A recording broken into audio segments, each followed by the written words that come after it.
Pranic healing എന്ന് പറയുന്നത് ഒരു നോൺ ടച്ച് നോൺ ഡ്രഗ് തെറാപ്പിയാണ്. ശരീരത്തിൽ സ്പർശിക്കാതെയും അതുപോലെ തന്നെ മരുന്നുകളൊന്നും നൽകാതെയും ഉള്ളൊരു ചികിത്സാ രീതിയാണ് പ്രാണിക് ഹീലിംഗ് എന്ന് പറയുന്നത്.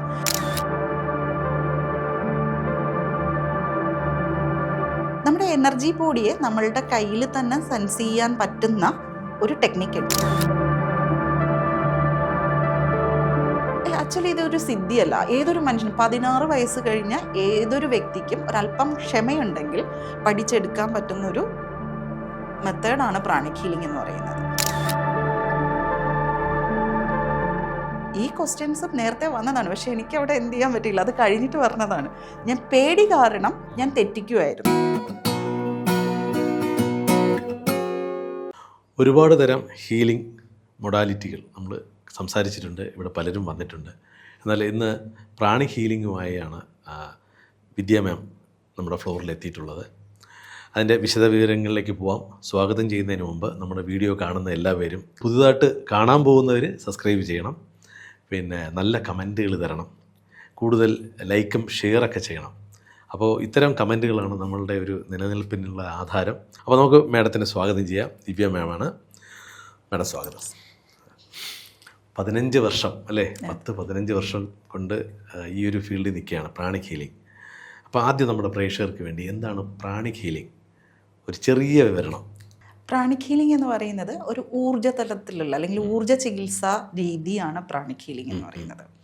നമ്മളുടെ ഫിസിക്കൽ ബോഡിക്ക് 2 തലങ്ങളുണ്ട്. ഈ 2 തലങ്ങളും കൂടി ചേരുന്നതാണ് നമ്മുടെ ഫിസിക്കൽ ബോഡി എന്ന് പറയുന്നത്. ഒന്ന് നമ്മൾക്കിപ്പോൾ കാണാൻ പറ്റുന്ന നമ്മുടെ ഈ ശരീരം, അതുപോലെ തന്നെ നമ്മുടെ ഈ ശരീരത്തിനോട് ചേർന്ന് തന്നെ നിൽക്കുന്ന നമ്മൾ കാണാൻ പറ്റില്ല എന്ന് നമ്മൾ വിചാരിക്കുന്ന നമ്മുടെ ഊർജ്ജ ശരീരം അഥവാ ഓറ. ഇപ്പം യോഗയൊക്കെ ചെയ്യുന്ന ആൾക്കാർക്ക് അറിയാം ചക്രകൾ എന്നൊക്കെ പറയുന്നത്. അപ്പം ഈ ചക്രകളെല്ലാം ഈ ഊർജ്ജ ശരീരത്തിലാണ് ഉള്ളത്. ഈ ഊർജ്ജ ശരീരവും നമ്മുടെ സ്ഥൂല ശരീരവും നമുക്ക് കാണാൻ പറ്റുന്ന ഈ ശരീരവും കൂടെ ചേർന്നിട്ടുള്ളതാണ് നമ്മുടെ ഫിസിക്കൽ ബോഡി എന്ന് പറയുന്നത്.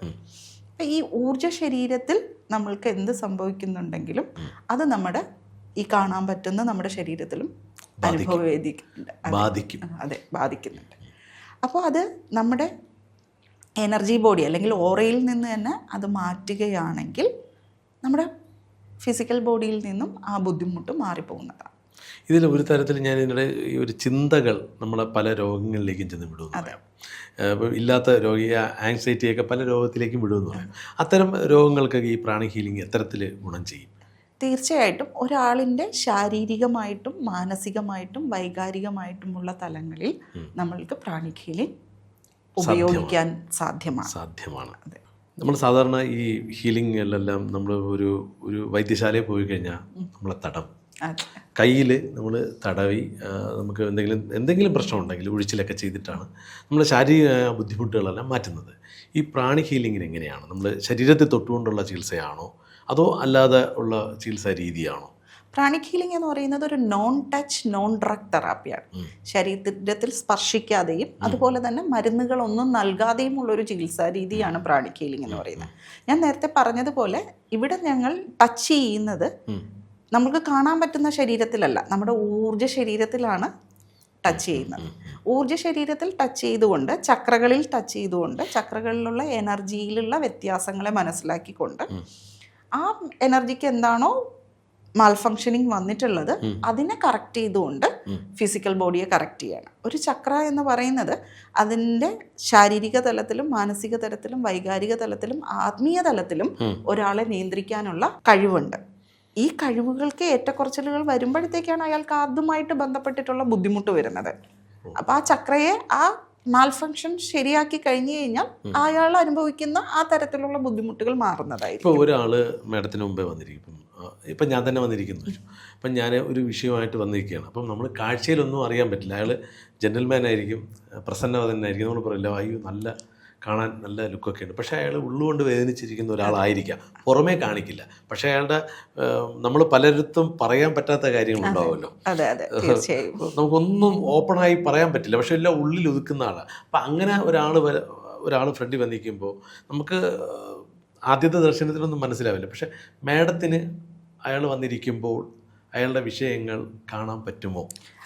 കാണാൻ പറ്റുമോ എന്നുള്ളതിനേക്കാളും നല്ലത് പ്രാണിക് ഹീലിംഗിൽ സ്കാനിങ് എന്ന് പറയുന്ന ഒരു ടെക്നിക്കുണ്ട്. അതായത് നമ്മുടെ ശരീരത്തിൽ ഇപ്പോൾ സ്കാനിങ് എന്ന് പറയുമ്പോൾ നിങ്ങൾ വിചാരിക്കരുത് മെഷീനകത്ത് കയറ്റി നമ്മൾ മെഡിക്കൽ ട്രീറ്റ്മെൻറ്റിൽ ചെയ്യുന്ന സ്കാനിങ് ആണെന്ന്. അങ്ങനെയല്ല, നമ്മുടെ എനർജി ബോഡിയെ നമ്മളുടെ കയ്യിൽ തന്നെ സെൻസ് ചെയ്യാൻ പറ്റുന്ന ഒരു ടെക്നിക്ക് ഉണ്ട്.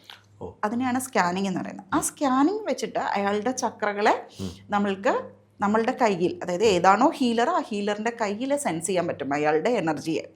ആ എനർജി സെൻസ് ചെയ്യുമ്പോഴത്തേക്ക് നമ്മൾക്ക് അത് മനസ്സിലാക്കാൻ പറ്റും ആ വ്യക്തിക്ക് ഇന്ന ബുദ്ധിമുട്ടുണ്ട് എന്നുള്ളത്. ശാരീരികമായിട്ടുള്ള ശാരീരികമാവാം, മാനസികമാകാം, വൈകാരികമാവാം, ആത്മീയമായിട്ടുള്ള ബുദ്ധിമുട്ടുകളുമാവാം വരും. നമ്മൾ ചില വൈദ്യന്മാരുടെ അടുത്ത് പോകുമ്പോൾ നമ്മളെ നാടി പിടിച്ച് നോക്കിയിട്ട് നിങ്ങൾക്ക്, അപ്പം നമ്മൾ ഭയങ്കര അതിശയമാണ്, നിങ്ങൾക്ക് വയറ്റിനകത്ത് ഇങ്ങനെ പ്രശ്നമുണ്ട്, അല്ലെങ്കിൽ നിങ്ങൾക്ക് ഇത്ര വർഷങ്ങൾക്ക് മുമ്പ് നിങ്ങൾക്കൊരു വീഴ്ച സംഭവിച്ചു, ആ വീഴ്ചയിൽ ഇന്ന ഭാഗങ്ങൾക്ക് പ്രശ്നമാണ്, നിങ്ങൾക്ക് ഇന്ന അസുഖങ്ങളുണ്ട്, പുള്ളി എല്ലാം പറയണം, പ്രഡിക്റ്റ് ചെയ്യും പോലെ, അല്ലെങ്കിൽ ഇങ്ങനെ പ്രവാചകനെ പോലെ പറയുകയാണ്. അപ്പോൾ അത് നാടി പിടിച്ചിട്ടാണ്. ഇതിപ്പം ഞാൻ കൂടുതൽ ശാസ്ത്രീയത വരുത്താൻ വേണ്ടി ചോദിക്കുകയാണ്. നമ്മുടെ ടച്ചിങ് അല്ല, ഒന്നുമില്ല, അതെന്തായിരിക്കും അങ്ങനെ ഒരു, അതിൻ്റെ ടെക്നിക്ക് എന്താണ്? ഓക്കെ, നമ്മൾക്ക് ഇപ്പം ചക്രകൾ ഉണ്ടെന്ന് പറഞ്ഞില്ലേ, 11 മുഖ്യ ചക്രകളുണ്ട്. പ്രാണിക് ഹീലിംഗിൽ നമ്മൾ 11 മുഖ്യ ചക്രകളെ കുറിച്ചിട്ടാണ്. ആ മുഖ്യ ചക്രകളിൽ ഓരോ ചക്രകൾക്കും നമ്മുടെ ഓരോ ശരീരഭാഗങ്ങളെയും നമ്മുടെ ഇന്റേണൽ ഓർഗൻസിനെയും കണക്ട് ചെയ്യുന്നുണ്ട്. അതിൻ്റെ ശാരീരികമായിട്ടും മാനസികമായിട്ടും വൈകാരികമായിട്ടും ഉള്ള തലങ്ങളിലെല്ലാം സ്പർശിക്കുന്നുണ്ട്. ഇപ്പോൾ എക്സാമ്പിളായിട്ട് പറയുകയാണെങ്കിൽ മൂലാധാര ചക്ര എടുക്കാം, അഥവാ ബേസിക് ചക്ര എന്ന് പറയും, അല്ലെങ്കിൽ മൂലാധാര ചക്ര എന്ന് പറയും. അത് നട്ടലിന്റെ കീഴഗ്രഭാഗത്താണ് സ്ഥിതി ചെയ്യുന്നത്. അപ്പൊ ആ ചക്രകൾക്ക് മാൽ ഫങ്ഷനിങ് വരികയാണെങ്കിൽ നമ്മളുടെ മസിലുകൾക്ക് ബുദ്ധിമുട്ടുണ്ടാക്കാം, നമ്മുടെ എല്ലുകൾക്ക് ബുദ്ധിമുട്ടുണ്ടാക്കാം, നമ്മുടെ ബ്ലഡിന്റെ പ്രൊഡക്ഷന് ബുദ്ധിമുട്ടുണ്ടാക്കാം, സ്കിന്നിന് എന്തെങ്കിലും തരത്തിലുള്ള ബുദ്ധിമുട്ടുണ്ടെങ്കിൽ അത് നമ്മൾക്കറിയാൻ പറ്റും. അതുപോലെ തന്നെ നമ്മളുടെ അഡ്രിനൽ ഗ്ലാൻഡിന് എന്തെങ്കിലും ബുദ്ധിമുട്ടുണ്ടെങ്കിൽ നമുക്കറിയാൻ പറ്റും. അപ്പോൾ ബേസിക് ചക്രയ്ക്ക് മാൽ ഫങ്ഷനിങ് വരുമ്പോൾ നമ്മളുടെ ഇത്രയും കാര്യങ്ങളിൽ ഏതെങ്കിലുമൊക്കെ മാൽ ഫങ്ഷനിങ് വരികയാണ്. അപ്പം നമുക്ക് ആ ബേസിക് ചക്രകളുടെ എനർജി സെൻസ് ചെയ്തുകൊണ്ട്, എനർജി 2 തരത്തിലാണ് നമ്മൾക്ക് അതിൽ മനസ്സിലാക്കാൻ പറ്റുന്നത്. ഒന്ന്, പ്രാണ ആധിക്യം വരാം, പ്രാണയുടെ കൂടുതൽ കൊണ്ട്, കെട്ടിക്കിടക്കുന്നത് കൊണ്ട്, ഒഴുക്ക് നഷ്ടപ്പെട്ട് കെട്ടിക്കിടക്കുന്ന, അല്ലെങ്കിൽ പ്രാണശോഷണം, ആവശ്യത്തിന് പ്രാണ അവിടേക്ക് എത്തിച്ചേരാത്തത് വഴി. ഇത് രണ്ടും അസുഖങ്ങൾക്ക് കാരണമാണ്. ഈ പ്രാണ എന്ന് പറയുമ്പോൾ ബ്ലഡ് ആണോ? അല്ല, എനർജിയാണ്, ഊർജമാണ്. ഇപ്പം ഒരു ഞാൻ ശരീരത്തിൽ നിന്നോട്ട് ശരീരബോധത്തോടെ സംസാരിക്കുന്നതുകൊണ്ട് ഇത് തോന്നുന്നത്. അപ്പം ഈ ബ്ലഡ് സർക്കുലേഷൻ കുറഞ്ഞ സ്ഥലങ്ങളിൽ, ശരീരത്തിൻ്റെ ഈ കുറഞ്ഞ സ്ഥലങ്ങളിൽ നമുക്ക് മരവിപ്പ് അനുഭവപ്പെടാം, നമുക്ക് അങ്ങനെ കുറേ സംഭവങ്ങൾ വരും. ഇപ്പം നമ്മൾ പറയുന്നു ശരീരത്തിൻ്റെ ജീവൻ ഇരിക്കുന്ന ബ്ലഡിലാണെന്നൊക്കെ പലരും സയൻസൊക്കെ പറയുന്നുണ്ട്. അപ്പം ആ തരത്തിലിരിക്കവേ എൻ്റെ ഈ ശരീരത്തിലുള്ള ഈ പ്രശ്നങ്ങൾ എങ്ങനെയാണ് ഈസി ആയിട്ട് കണ്ടുപിടിക്കാൻ പറ്റുന്നത്? ഞാൻ പറഞ്ഞില്ലേ, നേരത്തെ പറഞ്ഞ പോലെ ഈ സ്കാനിങ് എന്നുള്ള ടെക്നിക്ക് കൊണ്ട് ഓരോ ചക്രകളും ഓരോ ഫങ്ഷൻ, ഇപ്പം മൂലാധാര ചക്ര പറഞ്ഞതുപോലെ തന്നെ ഈ എല്ലുകളെയും മസിലുകളെയും ഒക്കെ കൺട്രോൾ ചെയ്യുന്നെന്ന് പറഞ്ഞതുപോലെ തന്നെ നമ്മുടെ ബ്ലഡിനെ കൺട്രോൾ അല്ലെങ്കിൽ നമ്മുടെ നെർവ് സിസ്റ്റത്തിനെ കൺട്രോൾ ചെയ്യുന്ന ചക്രയുണ്ട്. നെർവ് സിസ്റ്റത്തിനെ കൺട്രോൾ ചെയ്യുന്നത് ഫോർഹെഡ് ചക്ര അഥവാ ലതാത ചക്ര എന്ന് പറയുന്ന ചക്രയാണ്. അപ്പോൾ അത് നോക്കുമ്പോൾ അയാളുടെ ബ്ലഡ് ഫ്ലോയിൽ എന്തെങ്കിലും ബുദ്ധിമുട്ടുണ്ടോ, ന്യൂറോയുമായിട്ട് എന്തെങ്കിലും ബുദ്ധിമുട്ടുണ്ടോ എന്ന് നമുക്ക് മനസ്സിലാക്കാൻ വേണ്ടിയിട്ട് സാധിക്കും. നമ്മളിങ്ങനെ എനിക്ക് കാണാൻ പറ്റുന്നില്ല, മേഡത്തിന് ഇത് കാണാൻ പറ്റുന്നുണ്ട്. അപ്പം ഇത്തരം ഈ സിദ്ധി എന്ന് പറയാൻ പറ്റില്ല. ആക്ച്വലി ഇതൊരു സിദ്ധിയല്ല. ഏതൊരു മനുഷ്യനും 16 വയസ്സ് കഴിഞ്ഞ ഏതൊരു വ്യക്തിക്കും ഒരല്പം ക്ഷമയുണ്ടെങ്കിൽ പഠിച്ചെടുക്കാൻ പറ്റുന്ന ഒരു മെത്തേഡാണ് പ്രാണിക് ഹീലിംഗ് എന്ന് പറയുന്നത്. അത് നിങ്ങളിപ്പോൾ നിങ്ങളൊരു കറിക്കരിയുന്നതിൽ ആ കറിക്കരിയുന്ന കഷ്ണങ്ങൾക്ക് ഒരു ഇപ്പോൾ പറയാറില്ലേ, ഒരു ഷെഫ് അരിയുന്ന രീതിയിലായിരിക്കില്ല നമ്മുടെ വീട്ടിലുള്ള അമ്മമാരരിയുന്നത് അല്ലെങ്കിൽ അച്ഛന്മാരരിയുന്നത്. നിങ്ങളത് എത്രത്തോളം പ്രാക്ടീസ് ചെയ്യുന്നോ അതിനനുസരിച്ച് നിങ്ങളിലേക്ക് അത് വഴങ്ങി വരും എന്നുള്ളതാണ്. ഏതൊരു വ്യക്തിക്കും ഇത് പഠിച്ചെടുക്കാം, നിങ്ങളുടെ ലൈഫിൽ അത് ഉപയോഗിക്കാം. ഡെയിലി ലൈഫിൽ പ്രാണിക് ഹീലിംഗ് നിങ്ങൾക്ക് ഉപയോഗിക്കാൻ പറ്റുന്നതാണ് എല്ലാ തരത്തിലും. ഇതൊരു ചികിത്സാ രീതി എന്നുള്ളതിനും അപ്പുറം നിങ്ങളുടെ എല്ലാ തരത്തിലുള്ള ഡെയിലി ലൈഫിൽ ഏതൊക്കെ അവസ്ഥകളുണ്ടോ അതിലൊക്കെ നിങ്ങൾക്ക് ഈ ടെക്നിക്കുകൾ ഉപയോഗിക്കാൻ പറ്റും. ഇപ്പം ഞാനിപ്പോൾ കൂടുതൽ ശാരീരികമായി ബാധിക്കുന്ന കാര്യങ്ങളാണ് ചോദിച്ചത്. ഇപ്പം ഞാനൊരു മാനസിക തലത്തിൽ നിന്ന് കുറച്ച് കാര്യങ്ങൾ, എൻ്റെ മനസ്സിനെ ബാധിക്കുന്ന പ്രശ്നങ്ങളുണ്ട്. ഞാനൊരു ഇൻ്റർവ്യൂവിന് അറ്റൻഡ് ചെയ്യാൻ പോകുന്നു. ഞാനിപ്പം നന്നായിട്ട് പഠിക്കുന്നുണ്ട്, പക്ഷേ പെട്ടെന്ന് ഞാൻ മറവിയിലേക്ക് പോകുന്നു, ആങ്സൈറ്റി ഉണ്ടാകുന്നു. അപ്പം പലതും ഈ ആങ്സൈറ്റി കൊണ്ടാണ് നമ്മളെല്ലാം മറന്നു പോകുന്നത്. അതിനെന്തെങ്കിലുമൊക്കെ ചികിത്സകളുണ്ടോ? തീർച്ചയായിട്ടും. നമ്മളെ ഇമോഷണൽ തരത്തിൽ, അതായത് ലോവർ ഇമോഷൻ, ഹയർ ഇമോഷൻ എന്ന തരത്തിൽ നമുക്ക് 2 തരത്തിൽ ഇമോഷൻസിനെ ഡിവൈഡ് ചെയ്യാം. ലോവർ ഇമോഷൻ എന്ന് പറയുമ്പോഴത്തേക്ക് നമുക്ക് ടെൻഷൻ, സ്ട്രെസ്, ആംഗ്രി ഇങ്ങനെയുള്ള കാര്യങ്ങളൊക്കെ നമുക്ക് ലോവർ ഇമോഷനിൽ പെടുത്താം. ഹയർ ഇമോഷൻസിൽ സ്നേഹം, കരുണ അങ്ങനെയുള്ള കാര്യങ്ങളെയൊക്കെ ഹയർ ഇമോഷനിൽ പെടുത്താം. അപ്പോൾ ഈ ഇമോഷൻസിനെ കൺട്രോൾ ചെയ്യുന്ന 2 ചക്രകളാണ്. ലോവർ ഇമോഷനെ കൺട്രോൾ ചെയ്യുന്ന ചക്രയാണ് സൗരനാഡി ചക്ര. അതെ. അതുപോലെ തന്നെ ഹയർ ഇമോഷനെ കൺട്രോൾ ചെയ്യുന്ന ചക്രയാണ് ഹാർട്ട് ചക്ര എന്ന് പറയുന്നത്. അപ്പം ആൻസൈറ്റി, ടെൻഷൻ, സ്ട്രെസ് ഇതുപോലെയുള്ള കാര്യങ്ങൾ, ഇപ്പോൾ ഇൻ്റർവ്യൂവിന് പോകുന്ന ഒരാളെ സംബന്ധിച്ച് ചിലപ്പം അയാളെല്ലാം പ്രിപ്പയർ ആയിരിക്കാം, ഒരു പേടിയായിരിക്കാം അയാളെ, അല്ലെങ്കിൽ അതിനെ എങ്ങനെ അപ്രോച്ച് ചെയ്യണം എന്നുള്ളത്. അപ്പോൾ അവിടെ കോൺഫിഡൻസ് കൂട്ടുകയാണ് വേണ്ടത്. അപ്പോൾ കോൺഫിഡൻസിനെ കൺട്രോൾ ചെയ്യുന്ന ചക്രയെ നമ്മൾ കറക്റ്റ് ചെയ്ത് കഴിഞ്ഞാൽ അയാളിൽ ഓട്ടോമാറ്റിക്കലി കോൺഫിഡൻസ് ഉണ്ടാവും. അപ്പം അയാൾക്കുള്ള കോൺഫിഡൻസ് കുറയ്ക്കാനുള്ളത് എന്താണോ കാരണം അതിനെ അവിടെ നിന്ന് റിമൂവ് ചെയ്താൽ. ഇപ്പം 2-3 ഇൻ്റർവ്യൂ ഇതേപോലെ സ്ഥിരമായി വന്നു. അപ്പം അത്തരക്കാരെങ്കിലും മാഡത്തിന് വന്ന് കാണാറുണ്ടോ? എന്തെങ്കിലും എക്സ്പീരിയൻസ് ഉണ്ടോ അങ്ങനെ ഒരു സാധനത്തിൽ? ചില ആൾക്കാർ പരീക്ഷ വരുമ്പോൾ, കുട്ടികൾ ചിലപ്പോൾ പരീക്ഷാ പേടി പഠിച്ചിട്ടുണ്ട്, പക്ഷെ പരീക്ഷാ പേടി എന്ന് പറഞ്ഞിട്ട് വരാറുണ്ട് രക്ഷകർത്താക്കൾ. അത് നമ്മൾ കറക്റ്റ് ചെയ്യാറുണ്ട്. ഇപ്പം ഇവിടെയല്ല, എനിക്കിപ്പോൾ വന്നിട്ടുള്ള ഒരു ക്ലയൻറ്റ് ഉണ്ടായിരുന്നു, കുറച്ച് ദിവസമായിട്ട് വന്നതാണ്.